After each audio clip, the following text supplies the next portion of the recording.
de Chaumont, de la Champagne-Ardenne dans le 52. Il y a des gens du 52 ce soir? Ok, pas d'alcoolique? Ok, d'accord.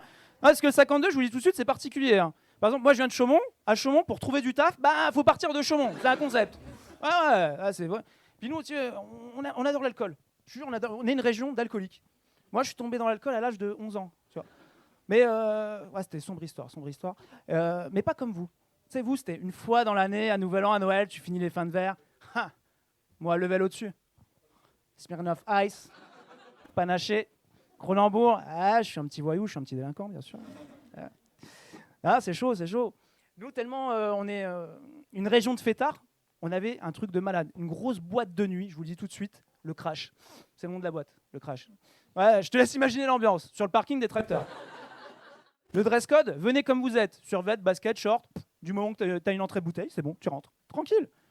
C'est violent.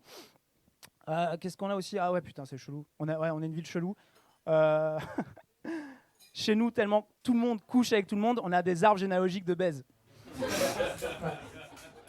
T'as des trucs du genre, tu vois elle, Sandra? Tu sais, c'était mon ex. Maintenant, elle sort avec mon meilleur ami. Mais elle le fait cocu avec mon père. Arrêtez les boîtes libertines, allez dans le 52 direct, vous allez faire des économies. Je vous le dis tout de suite. Ah ouais. Non, il y a tellement de pas de taf, il y a plus de vaches que d'habitants chez nous, c'est violent. Une vache sur deux est raciste, frérot. Ah ouais. Va commencer à parler avec une vache qui vote extrême droite. C'est violent, c'est chaud. Another one. Ok, alors moi je vais vous parler un peu de moi, du coup je l'ai dit tout à l'heure, je m'appelle Lucas, j'ai 21 ans, je suis en couple, waouh, on ne croirait pas. Alors, moi, c'est-à-dire que ma copine est dans la salle, et j'ai joué ce sketch pendant peut-être 2 heures avant de venir ici devant elle. Et j'espère que vous êtes plus bienveillant qu'elle, parce qu'elle, c'est le pire public au monde. C'est-à-dire que je fais mon sketch devant elle, tu sais, je fais « Ouais, ça va ?» Oui. Ah, yes. Sinon, c'était drôle. En tout cas, t'étais là. C'est pas facile d'être en couple avec moi, pour plusieurs raisons. On est dans une société où la femme, elle dit « Ah ouais, non, moi je veux un enfant ». Enfin, c'est ce qu'on doit faire, hein, techniquement, par la société. La femme doit dire « Ah, moi je veux un enfant ». Le mec dit « Non, je ne veux pas ». Elle dit « J'en veux un ». Lui, il dit « Non ». Après, elle dit « Si », puis je te perce les capotes. Et lui, il dit « Bah, ok ». Et enfin bref, et moi, c'est un peu l'inverse dans mon couple. C'est-à-dire que dans mon couple, c'est moi qui est là tout le temps à faire croire qu'elle est enceinte, tout ça. C'est comme ça que tu te retrouves au resto, tu sais, à entendre des phrases que tu ne devrais pas entendre. Type Lucas, range ses échographies et arrête de lui voler la clinique.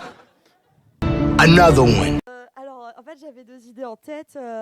Je voulais vous parler de mon ex, mais comme ça. Et donc, plutôt vous parler de... j'ai fait des cours de danse.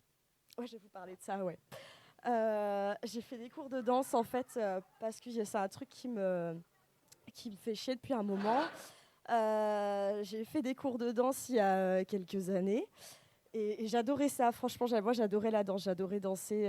Moi, en soirée, je pétais tout le monde, hein, j'étais la reine de la soirée, quoi. J'adorais danser.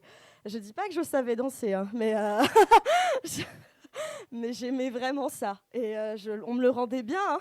Alors, tout le monde se poussait. Donc... Another one.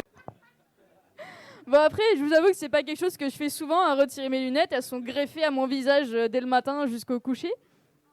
Et pour tout vous dire, ma plus grande peur dans la vie, c'est de pas trouver mes lunettes le matin. Et je vous raconte pas l'angoisse quand ça m'arrive. Enfin si, je vous raconte parce que c'est moi qui ai le micro, donc je m'en bats les couilles. Donc je vous fais le truc, je suis là tranquille, pépouze, dans mon lit, je suis en train de rêver du cul de Jon Snow, voilà, tout va bien. Et je me réveille et je pose la main sur la table de nuit et il n'y a rien. Je décale un peu comme ça et il n'y a toujours rien. Là, la panique qui commence à monter, le palpitant qui joue de la samba, je joue à chasse-top dans le noir. Et là, il y a mon cerveau qui me dit cette phrase incroyable. Putain, ce serait vachement plus simple de trouver ce qu'on cherche si tu mettais tes lunettes. Alors que je cherche mes lunettes. Vous vous rendez compte du paradoxe que je vis? J'ai la tête dans le cul d'un autre, j'ai mon cerveau qui m'envoie des messages complètement incohérents alors qu'il sait que lui et moi on n'est pas du tout aptes à réfléchir à ce moment-là. Hein. Moi ça fait 10 secondes que je suis réveillée, je sais pas où je suis, je sais pas comment je m'appelle. Là, ah non mais la vie est sans pitié, elle me teste dès le réveil, comme ça. Je suis pas bien. Et je reviens sur cette histoire de charme, d'ailleurs tu m'as pas aidé, merci. pensais vraiment que quand j'étais plus jeune, aucun garçon ne voudrait sortir avec moi parce que je portais des lunettes. Oh. Ah, vous mentez bien.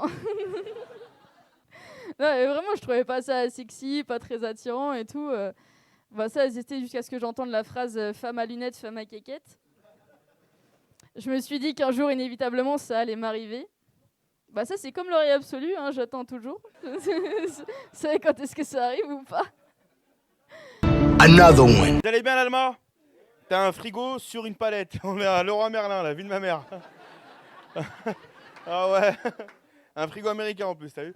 Je m'appelle Yanis Kebab et on va parler un peu de confinement ce soir. Hein. On a tous été traumatisés par le 13 mars 2020, oui ou non? Ce mardi d'enculé. Hein, moi, je sortais de boîte un week-end de fou mental. J'avais 8 grammes dans le sang, j'arrivais pas à m'en remettre. Macron, 20h, il commence à parler. J'ai dit, pourquoi il parle à 20h, ce bâtard? T'as vu il parle, il dit confinement. Moi, j'entends confiture dans ma tête, t'as vu? J'ai dit 20h, il est chaud, lui. C'est la vieille qui lui a dit mange des confitures à cette heure-ci, tu sais. Il parle. Et moi, je regardais la série Viking à côté. Vous connaissez Viking? Ouais, c'est les mecs comme dans le bar avec la couette comme ça, là. Ils se tapent dessus, tu sais. C'est Ragnar Lodbrok et tout. Ils faisaient la guerre, eux, mais genre la vraie guerre. Tu sais, la vraie guerre à coups de machin dans la tête. Lui, il dit le Macron, il dit quoi? Ouais, nous sommes en guerre. J'ai dit non, pas moi. Toi, oui. Moi, j'ai pas d'embrouille, frérot, t'as vu? Non, mais demain, on est en guerre. T'imagines Macron, il dit les hommes au front. Moi, je vais pas au front, ma gueule. Non. Moi, je finis à la cantine au ravitaillement, la tête de ma mère. Hein. Et Nice, on s'est fait tirer dessus. Bah, y a plus rien à gamelle, frère. C'est quoi? Fallait venir avant. Ah, laisse tomber. Another one. Vous avez un peu vu le délire, hein, mon humour est un peu paradoxal. Donc au début, quand on ne connaît pas, on fait « Mais il travaille pas à ED, lui, c'est pas le SS? Qu'est-ce qu'il fout là ?» Il est sur une palette, donc c'est un peu pareil. Hein. Donc, en termes de carrière, si tu commences à jouer sur une palette, ça te rappelle le boulot, ça. Hein. T'as capté? Non, aujourd'hui, j'ai de la chance. Aujourd'hui, je suis refait. On reprend le stand-up, on refait des blagues avec un public sans masque, parce que j'ai l'impression que vous, les gestes de barrière. Heck. Vous, Macron, il vous a dit vaccin. Ah ouais? La vie de ma mère, je le remets plus. La cap. Allez, tout, viens, on se crache dessus. Tout. On dirait ça, les gens, ils ont dit plus jamais. Oh, depuis qu'il y a rien que le frère. Le frère, il est carré. Je suis professionnel. Lui, on peut applaudir le serveur qui fait un taf de malade. C'est un vrai. À défaut de ressembler à CH, il fait un taf de malade. Non, tu sais pourquoi je te dis ça tout à l'heure? Je suis arrivé, il ne savait pas que j'étais humoriste. Donc, l'endroit, il nous offre un verre pour on est humoriste. Il ne nous paye pas, il nous a dit saoulez-vous, c'est mieux. Buvez, ayez une cirrhose comme ça, mourrez. Mais il ne nous paye pas. Donc, bon, j'accepte le rôle parce que c'est un kiff de jouer dans ce truc, t'as capté? Mais c'est gentil de sa part de nous offrir. Donc je vais voir le frère avec mon poteau Malik. Et Malik, il lui dit tu peux lui mettre un rhum citron? Ça vous fera 9 €. On peut l'applaudir, il est professionnel. Hein. Ah, il n'a pas tremblé. Ni bonjour, ni comment tu vas. Il m'a regardé dans les yeux. 9 €, négro. Moi, je loupe pas des pénaltys, moi. Mais gars, je rigole, mon frérot.